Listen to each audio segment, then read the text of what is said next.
সাংবাদিক সম্মেলন করলেই মানুষ যেটার জন্য অপেক্ষা করে, বিশেষ করে কর্মচারী, তাদের জন্য কি কোনো খবর আশা করতে পারে? কর্মচারী কি জানতে চাইছেন? এই তো স্বাভাবিক কারণে দিয়ে এবং নতুন পে কমিশন নিয়ে গভর্নমেন্টের কোনো ইনিশিয়েটিভ আছে? দেখুন, এটা তো আবারও আমাকে মানে আপনাদের পিছনে যেতে হয়। সেটা জানি, নতুনটা কি বলবো, আমি পিছনে যেতে হয়। আমরা দিয়েছি, আমাদের সরকার আসার পর 18 থেকে 41% দিয়ে আমরা দিয়েছি, এখন 19% মানে ডিফারেন্স আছে। আমরা সবসময় চেষ্টা করি, মানে মুখ্যমন্ত্রী চেষ্টা করেন, মুখ্যমন্ত্রী বলে এমন ভাবে দিয়ে ঘোষণা করেন যখন উনি মনে করেন না কাজ দেওয়া উচিত দেন। সরকারের অর্থিত অবস্থা থাকে আমাদের চলছে বিভিন্ন কারণ, সেটা আমরা অন্য ব্যাখ্যা দিতে হবে। তারপরেও তো দিচ্ছেন, কিন্তু দিয়ে ভাবি আমরা এবার কমাবো, এটা দিয়ে ব্যাপারটা করছে কমাবো, তো কমাবো আগে আবার সেন্ট্রাল দিচ্ছে, তো আবার সে ডিফারেন্সের জায়গায় চলে আসছে। যাই হোক, আমরা 19% এসে আর দেওয়ার মতো আমাদের প্রভিশন ছিল। এবং আপনারা জানেন যে আমাদের অর্থনীতির মধ্যে যে টোটাল সারা ভারতবর্ষে, তো আমাদের রাজ্য না, টোটাল সারা ভারতবর্ষে আপনার এই যে রেভিনিউ গ্যাপটা ফান্ড আপনি 4,000 crore পার ইয়ার, যেখানে এটা কমিট হয়ে গেছে 16 পে কমিশনের তাদের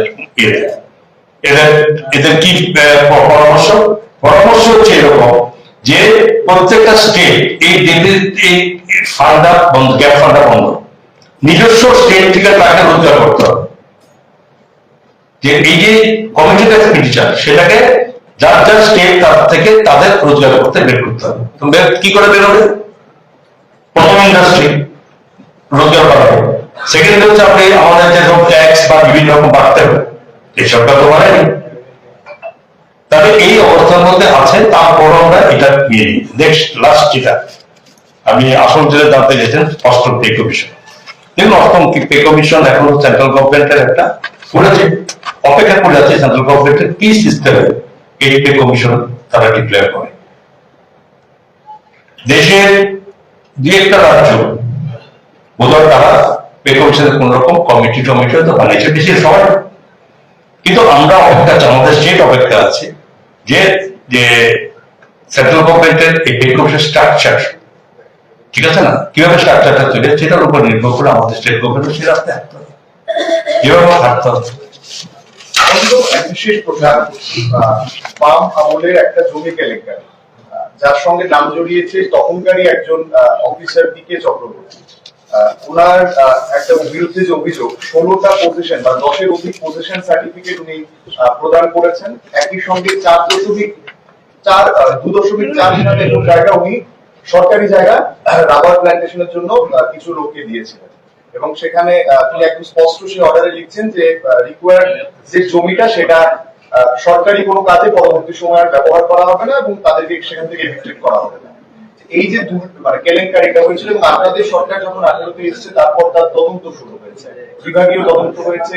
এখন পর্যন্ত কি তার বিরুদ্ধে পদক্ষেপ গ্রহণ করা হয়েছে অভিযুক্ত ব্যক্তির বিরুদ্ধে? আমার যতটুকু জানার মধ্যে, যদিও ঘটনা হয়েছে তৎকালীন তাদের বাপন সরকারের সহযোগী হয়ে থাকে, মানে অভিযোগটা ওখান থেকে শুরু হয়েছে, ঠিক আছে না? ওই সময় কি হয়েছে না হয়েছে আমরা জানি না, আর করার প্রয়োজন কেন হয়নি সেটা ওরা বলতে পারবে। বাট এই মুহূর্তে যেটা এসছে, আমাদের যা শুনেছি আমরা বিভিন্ন রকম সংবাদ মাধ্যমে বা সোশ্যাল মিডিয়ার মাধ্যমে, এই করেছে সেটা করেছে, তো সেখানে স্বাভাবিকতা যেখানে অবশ্যই সেটা তো সরকারি ব্যাপার, নিশ্চয় ইয়ে হয়েছে, জানতে চেয়েছে যে আপনার অভিযোগের ভিত্তিতে কি আছে। যেটা দিয়ে তার বক্তব্য সে প্রেস মিট করেছে, দেখেছি আমরা প্রেস মিটের মাধ্যমে সেটা টোটাল প্রপার্টি নিয়ে আপনাদের ব্যাখ্যা দিয়েছে, আপনাদের মাধ্যমে দিয়েছে। তো তার স্পেসিফিক যতটুকু দেখা গেছে, সে তো তার সম্পর্কে যে অভিযোগগুলো উঠেছে বা আমাদের বিরোধী নেতা যেখানে পেপার নিয়ে উনি বলেছেন, তো সেগুলো এরপরেই তো প্রেস মিটটা করেছে। এখন উনি বলেছেন তথ্য দিয়ে, তো আলটিমেটলি কি তারা উনি তো অস্বীকার করেছেন কথা না, দুটো অভিযোগ অস্বীকার করে মানে স্বীকার করেছেন, 11টি অভিযোগ মানে কিছু বলেননি, মানে এটা স্বীকারও করেননি অস্বীকারও করেন। এটা দেখুন, এইভাবে আমি পার্টিকুলার আমার যে দপ্তর বা সেখানে এই ধরনের কোনো নাই, বাট আমি ওভারঅল আপনার কথা প্রস্তুতের বলি, যদি ওইটার মধ্যে এটা নিয়ে যখন হয়েছে তখন তাকে দেখা দিতে হবে। একজন অভিযোগ করলে কিছুটা তথ্য থেকে করে, তা সেখানে তাকে ব্যাখ্যা দেওয়া উচিত, সেটা পিকে চক্রবর্তীকে নিশ্চয়ই মানে মুখ্যমন্ত্রী দিয়েছেন যে তুমি তোমার এই খণ্ডন তুমি করো, তোমার বক্তব্য তুমি রাখো, তোমার বিরুদ্ধে এটা হচ্ছে, তুমি বিরুদ্ধে রাখো। তো সেটা সবাই তাদের করেছে, সরকার করেনি। তো সেটা নিশ্চয়ই বিশ্ববিদ্যালয় থাকে, সেখানে প্রমাণ মানে কোন রকম তথ্য যেটা দিয়েছে সেটা সবাই এক্স্যাক্টলি পজিশনটাকে এখন বলতে পারছি না। সবাইকে ধন্যবাদ।